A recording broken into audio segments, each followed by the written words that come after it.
The first time I saw her, she was nothing more than a shadow against the cold metal walls of the containment chamber.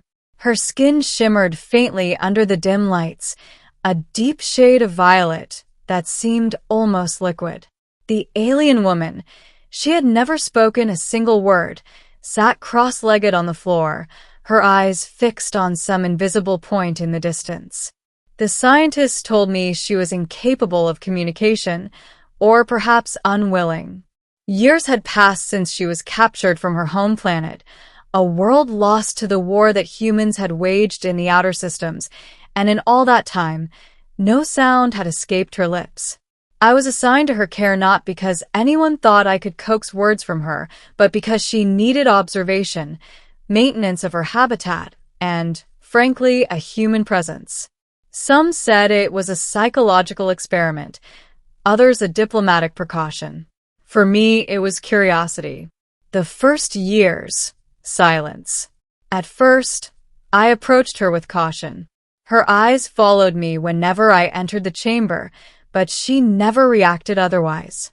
Meals were placed quietly on a low pedestal, water provided in shallow bowls, and the walls of her space were meticulously cleaned. I tried speaking to her, slowly, deliberately, offering my name, asking hers. I described the stars outside, the planets we had colonized, the wars we'd fought. Nothing. Not a twitch of her lips, not a flicker of sound. The silence was absolute, but her eyes always watched. It was as if she was listening, measuring me, calculating my purpose. Weeks turned into months, months into years. I rotated shifts with other humans, each of us trying the same approach: patience, kindness, persistence. Some of my colleagues gave up entirely, claiming it was a waste of time. I could not. I felt an inexplicable pull toward her, as if the silence itself contained a secret waiting to be unlocked. I began documenting everything, writing logs of her movements, her reactions to light, her gestures. Over time, subtle patterns emerged. When I read aloud poetry or music, her eyes would follow the rhythm, her breathing sinking in some imperceptible way. When I moved too quickly or raised my voice, she would tense, her fingers curling against her knees. She was listening, but choosing not to respond. The incident in the nebula simulation. 2 years into my assignment, our station conducted a test in the nebula simulation, a holographic environment designed to replicate her homeworld's stormy sky. I decided on a whim to bring her into the simulation with me.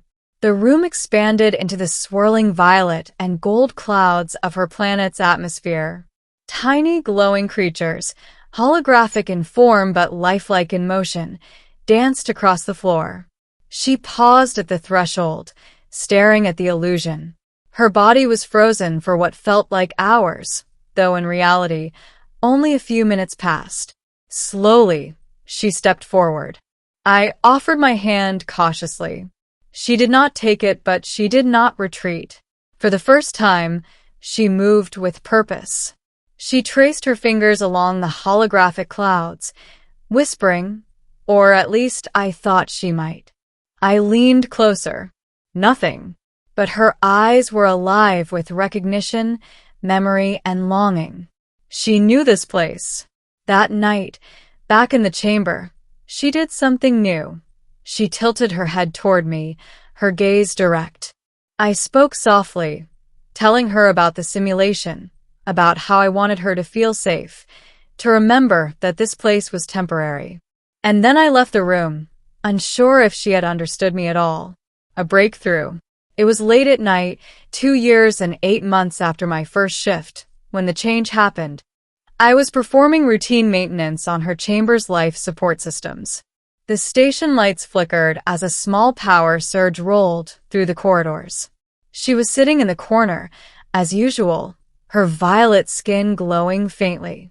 I adjusted a panel and turned back to her as I often did, and that is when it happened.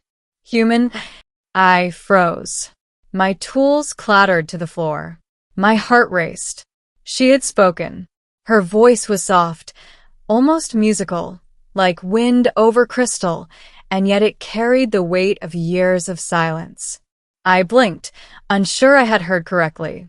"Yes, I'm here," I whispered, kneeling before her.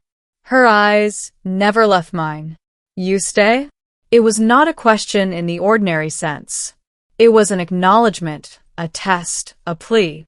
The sound of her voice, the first words I had ever heard from her, carried a depth I had not imagined.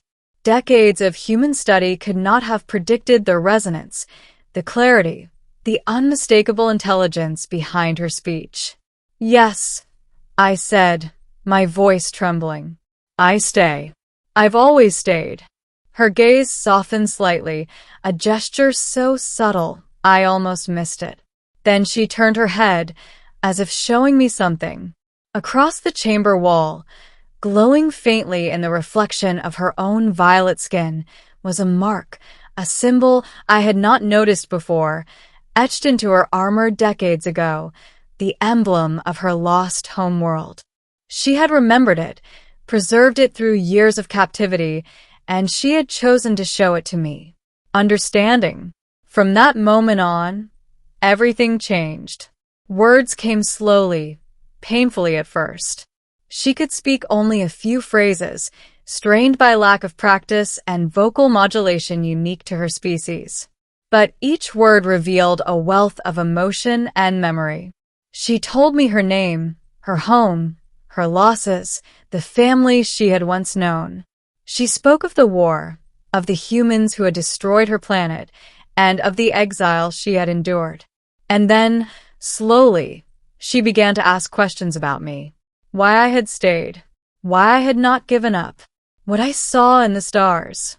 She was learning about humanity, the way I had been trying to understand her for years. The station scientists were astounded. Some said it was the breakthrough of the century, proof that alien minds could be coaxed into speech with the right combination of patience and empathy. Others whispered that it was nothing short of a miracle. But I knew the truth. She had waited for someone who would see her as a being, not as a subject, not as a prisoner. Someone who would honor her silence and not try to fill it with their own noise. Rebuilding trust. Over the following months, our conversations grew longer, richer, more intricate. I learned her language, a complex mix of clicks and tonal shifts, and she learned my own words more fluently. She laughed softly at my mistakes, rolled her eyes at my mispronunciations, and corrected me gently when I misinterpreted her gestures. Trust formed between us, a delicate bridge across species, trauma, and time. She revealed the truth of her captivity, the experiments designed to suppress her will, and the intelligence assessments intended to map her brain. But she no longer feared humans, no longer recoiled at the presence of a stranger. She had chosen me, and in doing so, she had reclaimed a fragment of her freedom. Her first word had not only changed her, it had changed everything about our understanding of alien intelligence. I realized that silence is not always absence. Sometimes it is preparation, a test, a strategy. And sometimes it is a gift, reserved for the right moment and the right human. The revelation. The turning point came when she finally revealed her purpose. Her homeworld, though destroyed, had left behind scattered artifacts, archives of knowledge, and colonies unknown to humanity. She was not merely a survivor. She was a custodian, the last guardian of a civilization's legacy. And now, with her voice returned, she could guide us. Her first word, human, had been both a greeting and an acknowledgement, a declaration that I was worthy of her trust. And through that trust, she entrusted me with knowledge, with history, with responsibility. We spent weeks cataloging her memories, her stories, and the records she had preserved mentally for decades. Every detail mattered. The orbital patterns of her world's moons, the molecular composition of their flora, the language of their animals. She had memorized it all, and now she spoke it aloud. Conclusion. Years of silence had not broken her. It had honed her patience, sharpened her observation, and fortified her intellect. And when the right human finally came along, someone who stayed, someone who listened, someone who respected her, her voice returned, clear and resonant, carrying the weight of her history and the promise of the future. I often look back on that first word, whispered softly in the quiet of her chamber. Human. It was a spark in the darkness, a bridge across worlds, a moment that changed everything, not just for her, but for all of us who had underestimated the power of listening. Now, when we speak together, it is not simply teacher and student, captor and captive, or human and alien.